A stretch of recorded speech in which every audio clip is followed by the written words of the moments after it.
পদ্মাপাড়ের জেলা রাজবাড়ী, সদর, গোয়ালন্দ সহ বিভিন্ন উপজেলায় শুরু হয়েছে পাটের আবাদ। তবে শুরুতে জ্বালানি সংকট দেখা দেয়ায় দুশ্চিন্তায় পড়েছেন চাষিরা। পাম্পে ঘণ্টার পর ঘণ্টা লাইনে দাঁড়িয়ে ডিজেল সংগ্রহ করতে হচ্ছে তাদের।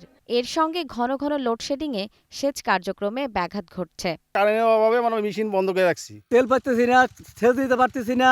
আমরা ধরেন কষ্ট করি, পাট বুনছি, তেল পাই না।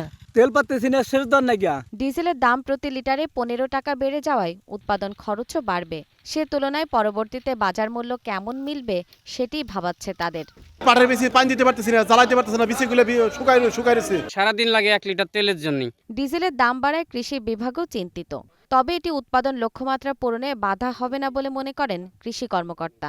আমরা মাঠ পরিদর্শন করে যেটা দেখেছি, কৃষকরা পাটের কিছু জায়গায় বপন এবং অন্যান্য জায়গায় যারা আগে বুনেছিল সেখানে পাট গাছের তারা পরিচর্যায় ব্যস্ত আছেন। এই মুহূর্তে পাটের তেমন রোগবালাই দেখা যাচ্ছে না এবং কিছু কিছু জায়গাতে পাটের সেচের একটু ঘাটতি ছিল এবং বৃষ্টি হওয়ার কারণে সেখানে পাটের সেচের কাজ কাভার হয়েছে। আর যদি খরা থাকে তো সে সমস্ত পাট জমিতে আমরা কৃষকদেরকে সেচ দেওয়ার পরামর্শ দিয়ে যাচ্ছি। কৃষি প্রধান বাংলাদেশের মূল মন্ত্র হচ্ছে কৃষক বাঁচলে দেশ বাঁচবে। তাই উৎপাদিত পণ্যের ন্যায্য মূল্য নিশ্চিতে সরকারকে আগেভাগেই কার্যকর সিদ্ধান্ত নেয়ার দাবি জানিয়েছেন কৃষক সমাজ। জেরিন জামান, গ্রিন নিউজ ডেস্ক।